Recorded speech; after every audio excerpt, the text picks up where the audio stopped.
நிமிஷம் நில்லு. வீட்டுக்குள்ள போறதுக்கு முன்னாடி உன்கிட்ட ஒண்ணு பேசணும். ஏன்? வீட்டுக்குள்ள போய் கூட பேசலாமே. வீட்டுக்குள்ள ஷாலினி இருப்பா, அதனாலதான் இங்கேயே பேசலாம்னு சொல்றேன். சரி சொல்லு. நீ கிறிஷ் கிட்ட பேசினது உண்மையா? அந்த பரதேசி கிட்டயா? நான் என்ன பேசியிருப்பேன்? நீ கிறிஷ் கிட்ட சொன்னதெல்லாம் உண்மையா? ஹே, நான் என்னடி சொன்னேன்? பேசின உனக்கு தெரியாதா என்ன சொன்னேன்னு? பேசினாதானடி தெரியறதுக்கு. நான் அவன்கிட்ட எதுவுமே பேசலையே. ஓ சார், ரொம்ப தான் நடிக்கிறீங்க. அப்பா அவனை நீ அடிக்கல. அடிச்சதெல்லாம் உண்மைதான். அவனை மண்டைய உடைச்சு கை காலை உடைச்சு அவ்வளோ அடி அடிச்சிருக்க. எதுக்கு இதெல்லாம் பண்ற? மனசுல பெரிய ஹீரோன்னு நினைப்போ? ஆமா. பாரு, தேவையில்லாம பேசாத. நான் கேக்குற கேள்விக்கு பதில சொல்லு. நீ கேக்குறதுக்கு தாண்டி நான் பதில சொல்லிக்கிட்டு இருக்கேன். இதுக்கு மேல உனக்கு என்ன வேணும்? கிறிஷ் கிட்ட நீ சொன்னதெல்லாம் உண்மையா? அதை தாண்டி கேக்குறேன். நான் என்ன சொன்னேன்? நீ என்ன லவ் பண்ணனு அவன் கிட்ட சொல்லி வச்சிருக்க. நான் பிளான் போட்டு எப்படி நிம்மதியா கல்யாணம் பண்ணிட்டேன்னு பாத்தியான்னு அவன் கிட்ட போய் சொல்லிருக்க. இதெல்லாம் உண்மையா? நம்ம லவ் பண்ணது உண்மைதான். ஆனா இதை நம்ம கிறிஷ் கிட்ட சொல்லவே இல்லையே. அந்த பரதேசுக்கு எப்படி இந்த விஷயம் தெரிஞ்சது? ஐயோ, இல்லன்னு சொன்னாலும் நம்ப மாட்டா. பேசாம இதான் சாக்குன்னு உண்மையா சொல்லிருவோமா? உன்கிட்ட தான் கேக்குறேன், சொல்லு. நீ என்ன லவ் பண்ணியா? சொல்லு. அது அது வந்து சொல்லாதே, உண்மையா சொல்லு. நீ என் கழுத்துல தாலி கட்டுறதுக்கு முன்னாடி நீ என்ன லவ் பண்ணியா? சொல்லுடா. ஆமா, நான் உன்னை லவ் பண்ணேன்.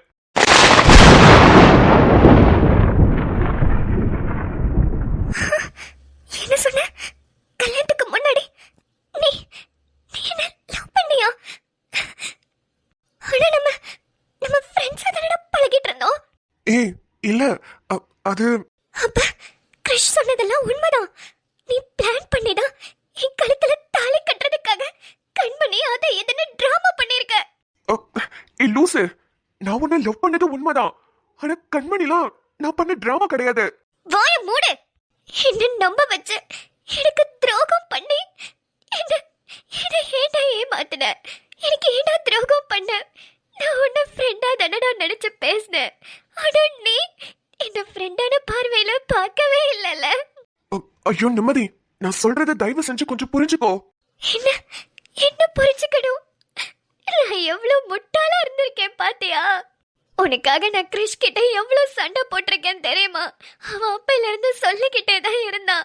அவனை நம்பாதன்னு எப்படியெல்லாம் சொன்னா தெரியுமா? ஆனா அப்ப கூட நான் உனக்கு சப்போர்ட் பண்ணி தாண்டா பேசினேன்.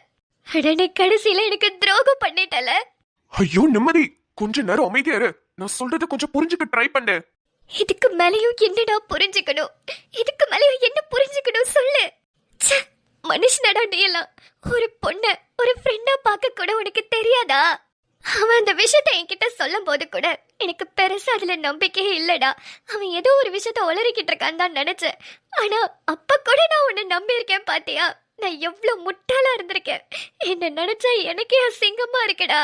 இப்ப வரைக்கும் எனக்கு அந்த டவுட் இருந்துட்டே இருந்துச்சு. கண்மணி போயிட்டா சரி, அதுக்காக உன் பக்கத்துல நின்று எனக்கு எதுக்கு இவன் தாலி கட்டியிருப்பான்னு மனசுக்குள்ள உறுத்திக்கிட்டே இருந்துச்சு. ஆனா இப்பதான் புரிஞ்சிருக்கு, நீ எல்லாத்தையும் பிளான் பண்ணி தான் பண்ணிருக்கேன்னு. பைத்தியக்காரி மாதிரி ஃப்ரெண்டுன்னு உன் பின்னாடியே சுத்தி இருக்கேனே. ஐயோ. ஹே, நான் சொல்றத கொஞ்ச நேரம் காதை கொடுத்து கேளு. ஆரம்பத்துல உன்னை லவ் பண்ணணும்னு எனக்கு எந்த இன்டென்ஷனும் கிடையாது. உன்னை நானும் ஃப்ரெண்டா தான் பார்த்தேன். அப்புறம் எப்படிடா என்ன லவ் பண்ணணும்னு உனக்கு தோணுச்சு? அது அது ஒரு நாள் நீ கிறிஷ்க்கு ப்ரப்போஸ் பண்ணல. அப்போ உனக்கு என்ன லவ் பண்ணணும்னு தோணிருக்கு. சரி, நியாயமா ஒரு விஷயம் கேக்குறேன். நான் கிறிஷ்க்கு ப்ரப்போஸ் பண்ணப்பதான் உனக்கு என்ன லவ் பண்ணணும்னு தோணிருக்குனா நீ என்கிட்ட வந்து சொல்லிருக்கணும்ல. அதை விட்டுட்டு எனக்கே தெரியாம என் கழுத்துல தாலி கட்டுற. அசிங்கமா இல்ல உனக்கு? ஹே, நடந்தது என்னன்னு ஃபுல்லா கேளுடி. போதும் பசாமி, உன்னை நம்பினதுக்கு என்ன செருப்பு கழட்டி அடிக்கணும். நிம்மதி இங்க பாரு, நீ எல்லாத்தையுமே தப்பாவே புரிஞ்சிட்டு இருக்க. நான் தப்பா புரிஞ்சுக்கிட்டு இருக்கேன். சாரு ரொம்ப நல்லவரு. இப்ப வரைக்கும் உன்னை நம்பி ஏமாந்து போயிருக்கேன்டா. இப்ப தெரியுது எதனால நிலா உன்னை விட்டுட்டு வேற ஒருத்தனை கல்யாணம் பண்ணானு. நிம்மதி,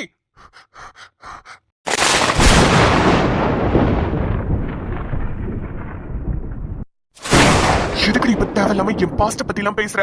இங்க பாரு, நான் உன்னை லவ் பண்ணது உண்மைதான். உன்னை கல்யாணம் பண்ணணும்னு நினைச்சது உண்மைதான். நீ கிறிஷ லவ் பண்றேன்னு தெரிஞ்சுதான் நான் ஒதுங்கி இருந்தேன். ஆனா சத்தியமா சொல்றேன், இந்த கண்மணி இதெல்லாம் என்னோட செட்டப் கிடையாது. நான் பிளான் பண்ணியும் இதெல்லாம் பண்ணல. உன்னை விட்டு விலகி போகணும், உன் நினைப்பு எனக்கு வரக்கூடாதுன்னு ஒரே காரணத்துக்காக தான் நான் கண்மணியை கல்யாணம் பண்ணிக்க ஒத்துக்கிட்டேன். கடைசி நேரத்துல தான் அவ கார்த்திகை லவ் பண்றேன்னு என்கிட்ட சொன்னான். நானும் வேற வழி இல்லாம அவளை சேர்த்து வச்சிட்டேன். இதுதான் உண்மையா நடந்தது. போதுமா? அப்புறம் எதுக்கடா என் கழுத்துல தாலி கட்டின? அது போடி. இதுக்கு மேல என்னால உனக்கு புரிய வைக்க முடியாது. நான் உன் கண்ணுக்கு தப்பானவனாவே இருந்துட்டு போறேன். அந்த கிருஷ்ணன் உன்கிட்ட இருந்து என்ன சொன்னான்னு எனக்கு தெரியாது. ஆனா இதுதான் நடந்த உண்மை. ஏன்னா உன் கழுத்துல தாலி கட்டினன்ற உண்மைய தயவு செஞ்சு என்கிட்ட கேட்காத. இதுக்கு மேல என்னால எதையும் சொல்லவும் முடியாது. நான் உன்னை ரொம்ப நல்லவே நம்பினேன்டா. ஆனா நீ என் முதுகலை குத்திட்டல்ல. உனக்கு அந்த கிருஷி எவ்வளவோ பரவாயில்ல. என் மூஞ்சிக்கு நேரா வந்து நான் உன்னை லவ் பண்றேன்னு சொன்னான். ஆனா நீ என் பின்னாடி லவ் பண்ணிட்டு என் கூட ஃப்ரெண்டு மாதிரியே சுத்திக்கிட்டு இருந்திருக்கல. இல்ல, இதுக்கு மேலையும் என்னால இவன் கூட எல்லாம் இருக்க முடியாது. நம்ம பிளான் பண்ண மாதிரி இன்னும் 2 மாசத்துல இவனுக்கு டிவோர்ஸ் கொடுத்துட்டு நம்ம வேலையை நம்ம பார்க்க ஆரம்பிக்கணும். எவ்வளவு கேவலமா யோசிச்சிருக்கான். இது கூட தெரியாம இவன் கூட ஃப்ரெண்டா பழகி இருக்கேன். எந்த இடத்துலயுமே இவனை நான் விட்டு கொடுத்ததே கிடையாது. ஆனா இவன் மா, டிக்கெட் எடுத்துட்டீங்களா? எடுத்துட்டேனா? லைப்ரரியில இறங்கணும். சரிம்மா. சத்திரம்ல வாங்க வாங்க. எல்லாம் பார்த்து உள்ள வாங்க. தம்பி மேல ஏறுங்கப்பா. தம்பி டிக்கெட். அண்ணா, லைப்ரரி 1 10 ரூபாப்பா. என்னங்க அந்த டிக்கெட்டை வாங்கி கொடுங்களேன். என்ன பேசாம நிக்கிறாங்க? என்னங்க என்னங்க கூப்பிடுறது கேட்கலையா? அந்த டிக்கெட்டை கொஞ்சம் வாங்கி கொடுங்களேன். அந்த டிக்கெட். ஐயோ, மாஸ்கா. இவங்கள்ட்டயா இவ்வளவு நேரம் பேசிட்டு இருந்தோம்?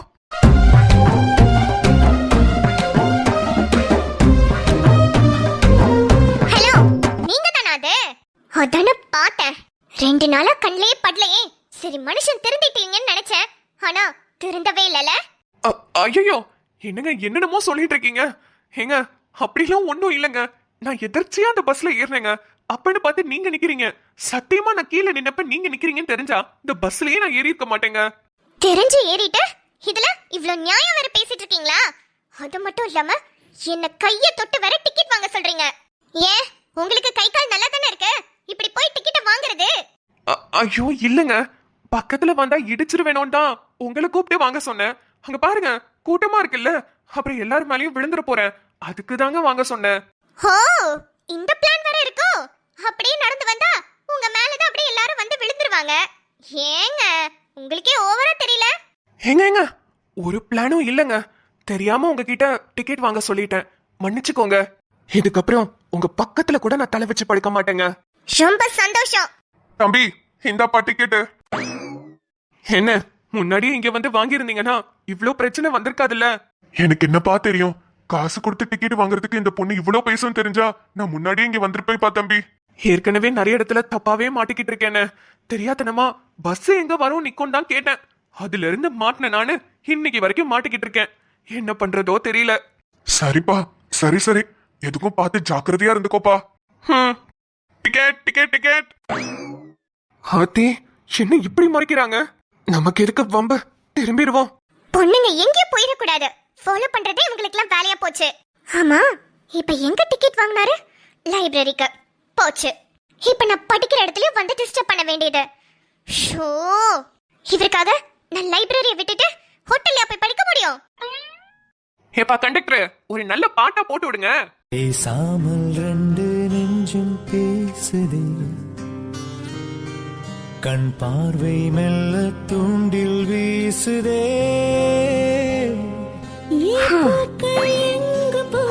ஆத்தி, என்ன இன்னும் முறைச்சுக்கிட்டே இருக்காங்க? நம்மள பாக்குறப்பெல்லாம் முறைச்சுக்கிட்டே தான் இருப்பாங்களோ? ஐயோ. லைப்ரரி லைப்ரரி வந்து சேருங்க. அப்பாடா, ஒரு வழியா லைப்ரரி வந்தாச்சு. என்னங்க, இந்தாங்க தண்ணி. என்னங்க? என்னம்மா? தண்ணிங்க. இதெல்லாம் நான் எடுத்துக்க மாட்டேனா? நீ என்ன பார்த்துட்டு போய் கிச்சன்ல தண்ணி எல்லாம் எடுத்துட்டு வந்து தரணுமா? உட்காருமா. ஐயோ, பரவாயில்ல, இருக்கட்டும்ங்க. நான் உங்களை வெளியவே பார்த்துட்டேன். சரி, நீங்க வந்து உள்ள வருவீங்கன்னு நினைச்சேன். பார்த்தா சோஃபாலே ரொம்ப டயர்டா உட்கார்ந்திருந்தீங்க. அதான் போய் தண்ணி எடுத்துட்டு வரலான்னு எடுத்துட்டு வந்தேன். இந்தாங்க, குடிங்க. குடுமா. ஆமா, என்னங்க ரொம்ப பலமா ஏதோ யோசிச்சுட்டு இருக்கீங்க? அது ஒண்ணும் இல்ல வேதா, மில்லுக்கு புதுசா சில மிஷின் எல்லாம் வாங்கி போடலான்னு பார்த்தேன். ஓ, சரிங்க. ஆனா அந்த மிஷின் எல்லாம் நம்ம ஊர்ல கிடைக்காது, வெளியூர்ல தான் கிடைக்கும். அதான் ஒரு எட்டி போய் பார்த்துட்டு நம்மளே வாங்கிட்டு வந்துடலாம்னு யோசிக்கிறேன். என்னங்க இப்பவா? ஆமா வேதா, இப்பதான். என்னங்க டேட் வேற நெருங்கிட்டே இருக்கு, இப்ப நீங்க போறேன்னு சொல்றீங்க. ஆமா, வரதுக்கு எத்தனை நாள் ஆகும்? எப்படியும் ஒரு 3-4 நாளா தான் ஆகும் வேதா. 3-4 நாளா? என்னங்க என்ன சொல்றீங்க? அவ்வளவு நாளா மிஷின் வேலைக்கு போய் எதுக்குங்க? ஒரு 10 கடை ஏறி இறங்கி பார்க்கணும்ல, அதுக்காக தான். என்னங்க என்னங்க அது? அப்ப டெலிவரி டேட் வேற நெருங்கிட்டு இருக்குல்ல, எப்ப வேணாலும் நம்மளுக்கு குழந்தை பிறக்கலாங்க. இப்ப போய் மிஷின் வாங்குறதுக்கு ஊருக்கு போறேன் அது இதுன்னு சொல்லிட்டு இருக்கீங்க. ஏங்க குழந்தை பிறந்ததுக்கு அப்புறம் கூட வாங்கிக்கலாம்ல? அப்படிதான் வேதா நானும் நினைச்சு இத்தனை நாளா இருந்தேன். ஆனா இப்ப மிஷின் ஓடுற கண்டிஷனை பார்த்தா சீக்கிரமாவே போயிடும் போல. அதான் சரி பார்த்துட்டு நம்மளே வாங்கிட்டு வந்துடலாம்னு தோணுச்சு. ஒருவேளை மிஷின் நின்றுச்சுன்னு வச்சுக்கோயேன், நம்ம ரைஸ் மில்ல பூட்டையும் வைக்க முடியாது. தினமும் நெல்லு மூட்டை வந்து இறங்கிட்டு தான் இருக்கும், அது அரிச்சு அரிசியா மாறிட்டு தான் இருக்கும். அப்புறம் இறங்கின நெல்லு மூட்டை எல்லாமே வீணா போயிரும். அதான் பாத்துக்கிட்டு இருக்கேன். எனக்கு என்னவோ இது சரியா தோணலங்க. அதெல்லாம் ஒண்ணும் ஆகாது, நீ ஒண்ணும் கவலைப்படாத.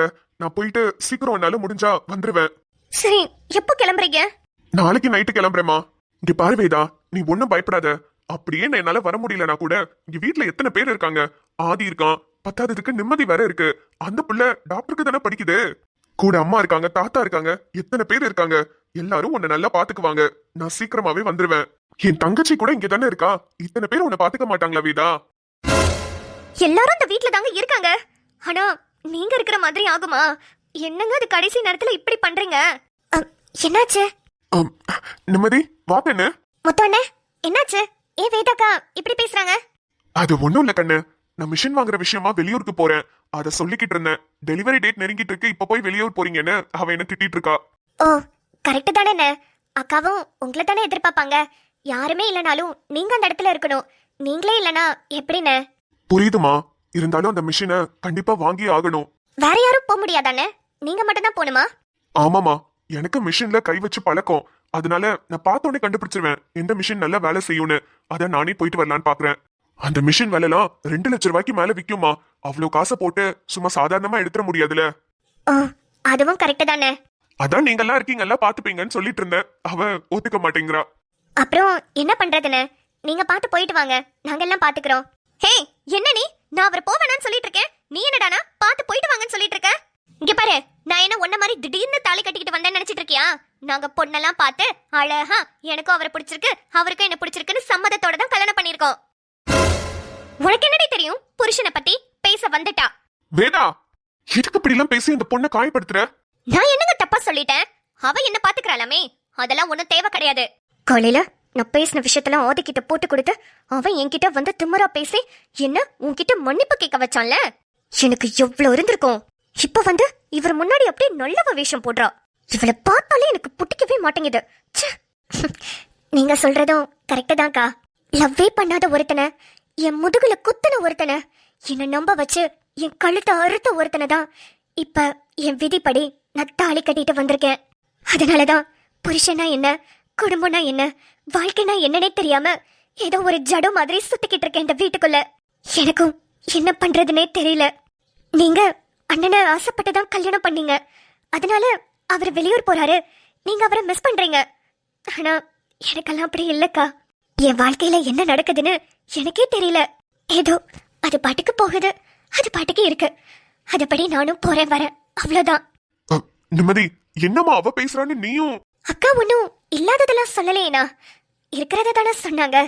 அவங்க சொன்னதும் கரெக்டு தான். சரி, நீங்க பேசிட்டு என்னன்னு முடிவிடுங்க. நான் மேல ஷாலினி ரூமுக்கு போறேன். ஏண்டி? அவளே சொல்லிட்டு தானே போறா, இல்லாதது ஒன்னும் சொல்லலன்னு. அப்புறம் என்ன உங்களுக்கு பிரச்சனை? ஏண்டி அந்த பொண்ணு குத்தி காமிச்சிட்டே இருந்தானா அது என்னடி பண்ணும்? அவ ஒன்னும் பண்ண வேணாம். நீங்க முதல்ல நம்ம விஷயத்துக்கு வாங்க, அதுங்க எப்படியோ போய் தொலையட்டும். இங்க பாருங்க, நீங்க இங்க வேணா போங்க வாங்க, நான் அதை பத்தி ஒன்னும் சொல்லல. ஆனா குழந்தை பிறக்கிற நேரத்துல கண்டிப்பா நீங்க என் கூட தான் இருக்கணும் சொல்லிட்டேன். இவ ஆசைப்படுறது சரிதான், ஆனா இருக்க முடியுமான்னு தெரியலையே. மிஷினையும் நம்ம தான் பார்த்து வாங்கணும். ஒருவேளை இப்ப ஓடிட்டு இருக்க மிஷினை அப்படியே நின்றுச்சுன்னா மொத்தமா எல்லா பிசினஸும் லாஸ் ஆயிடும். சரி, பணம் போனா போயிட்டு போகுது, நெல்லு மூட்டையெல்லாம் வீணா போயிருமே. என்ன பண்றது? வேற வழியே இல்ல, நம்ம தான் போய் ஆகணும்.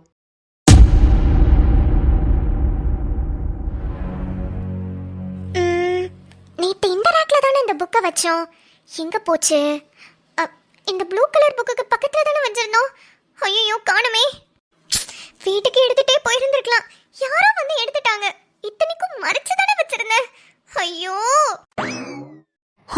ஐயோ இவங்களா? அதாடி வேணாப்பா சாமி, ஓடிடலாம். ஹலோ ஹலோ, ஒரு நிமிஷம். என்னை வா. ஆமா, உங்களை தான். கையில என்ன? கையில என்ன? புக்கு. இது ஜெனரல் சயின்ஸ் புக் தானே? ஆமா. இதத்தான் இவ்ளோ நேரமா தேடிட்டு இருக்கேன். உங்களை யார் அந்த புக் எடுக்க சொன்னது? இத்தனைக்கும் நான் உள்ள மறைச்சு வச்சிட்டு தான் போனேன். நீங்க எதுக்கு எடுத்தீங்க? என்னங்க இது நல்லா இருக்கே. இது லைப்ரரிங்க, யாரு வேணாலும் எடுக்கலாம், படிக்கலாம், மறுபடியும் கொண்டு வந்து வைக்கலாம். இது என்னங்க நீங்க வச்ச புக்கு மாதிரி என்னமோ ரொம்ப பெருசா பேசுறீங்க. இல்ல, ஐ அம் சாரி. எனக்கு அந்த புக்கு வேணும். ரேக்ல கொண்டு வந்து வைக்க தான் வந்தேன். இந்தாங்க. தெரியாம பஸ் எங்க நிக்கும்னு கேட்டுட்டேன். அதுக்காக நான் என்ன பண்ணாலும் அதை தப்பாவே பாக்குறீங்க. நானும் பார்த்துட்டு தாங்க இருக்கேன். கொஞ்சம் ஓவரா தான் போயிட்டு இருக்கீங்க. இப்ப சொன்னது வேணா ஏன் தப்பா இருக்கலாம், ஆனா முன்னாடி பண்ணதெல்லாம் நீங்க இன்டென்ஷனா தான் பண்ணீங்க. ஐயோ ஏங்க, எனக்கு எந்த இன்டென்ஷனும் இல்லங்க. இருங்க இருங்க இருங்க, இப்ப என்ன உங்களுக்கு புக்கு தானே வேணும்? இந்தாங்க, நீங்களே வச்சுக்கோங்க. கொடுங்க. ரொம்ப படிப்ஸோ? ஏன்? பின்ன ஒரு லைன் விடாம எல்லாத்தையும் ஹைலைட் பண்ணி வச்சிருக்கீங்க. அது எனக்கு புரியணுங்கிறதுக்காக ஹைலைட் பண்ணேன். பரவாயில்ல பரவாயில்ல, நீங்க ஹைலைட் பண்ணது எனக்கு ரொம்ப யூஸ்ஃபுல்லா இருந்துச்சுங்க. அப்படியா? இருக்கட்டும். ஆமா, என்ன படிக்கிறீங்க? டிஎன்பிஎஸ்சியா? அது எதுக்கு உங்களுக்கு? அதானே, 2 வார்த்தையோட 3வது வார்த்தை சேர்த்து போட்டு பேசினேன், அதுக்கே திட்டுறீங்க. ஓகே ஓகே, என்ன வேணாலும் படிங்க, எனக்கு எதுக்கு. இந்தாங்க புக்கு.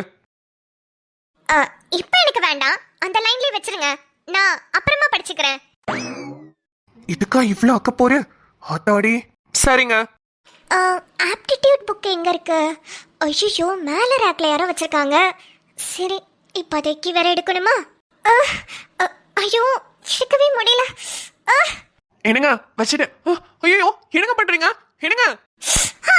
அருகில் உந்தன் வாசம் இந்த காத்தில் வீசுதே, விழித்தெருவில் போகும் உந்தன் உருவம் தேடுதே, பாவி நெஞ்ச என்ன செஞ்ச உந்தன் பேரை சொல்லி கொஞ்ச என்ன கொன்னாலும் அப்போதும் உன் பேரை சொல்வேனடி. டடான், தோ வந்துட்டேல. என்னடா பனில நிக்கிறேன் தானே பாக்குறீங்க? சும்மா பக்கத்துல ஒரு எக்ஸிபிஷன் போட்டாங்க, அதான் ஓடி வந்தேன். ஸ்னோஃபால் எக்ஸிபிஷனா? ஓகே, நம்ம கதைக்கு வருவோம். சூர்யா ஷாலினியோட லவ் ஸ்டோரி ஆரம்பம் ஆயிடுச்சு. ஷாலினி கொஞ்சம் ஸ்ட்ரிக்டா தான் இருக்காங்க. பார்க்கலாம் எப்படி சூர்யா லவ் பண்ணி கல்யாணம் பண்ண போறாருன்னு. அப்புறம் நம்ம ஆதி உண்மையெல்லாம் நிம்மதி கிட்ட சொல்லிட்டாரு. ஆனாலும் ஏன் நிம்மதி காலத்துல தாலி கட்டினாருன்ற உண்மையை சொல்லல. சொன்னாதான் சேர்ந்துருவாங்களே, அட்மின்க்கு தான் சேர்ந்தா பிடிக்காதே. அதனாலதான் சொல்ல வைக்கல. அப்புறம் முத்துமொழி வேற கரெக்டா டெலிவரி டைம்ல போறாரு. ஏதாவது பிரச்சனை ஆயிடுமோ? சரி பாப்போம், எல்லாமே பொறுத்திருந்து பார்க்கலாம். ஓகே மக்களே, உங்களுக்கு இந்த வீடியோ பிடிச்சிருந்ததுன்னா வீடியோக்கு ஒரு லைக் கொடுத்துட்டு உங்க ஃப்ரெண்ட்ஸ் அண்ட் ஃபேமிலிக்கு ஷேர் பண்ணிடுங்க. மறக்காம நீங்க இன்னும் சேனலை சப்ஸ்கிரைப் பண்ணாம பாக்குறீங்கன்னா சப்ஸ்கிரைப் பண்ணிட்டு பாருங்க. அப்புறம் நம்ம வீட்ல இன்னைக்கு புதினா துவையல், சிக்கன் குழம்பு, பொடலங்காய் பொரியல். நீங்க எல்லாரும் என்ன சமைச்சீங்கன்னு சாப்பிட்டீங்கன்றத மறக்காம கமெண்ட்ஸ்ல சொல்லுங்க. அப்புறம் நம்ம சூர்யாக்கும் ஷாலினிக்கும் ரொம்ப இன்ட்ரெஸ்டிங்கான லவ் ஸ்டோரி தான் கொண்டு வர போறோம். சோ கண்டிப்பா எல்லாரும் மறக்காம டெய்லி வந்து பாத்துருங்க. ஓகேவா? ஓகே மக்களே, நாளை வீடியோவில் சந்திப்போம். பாய்.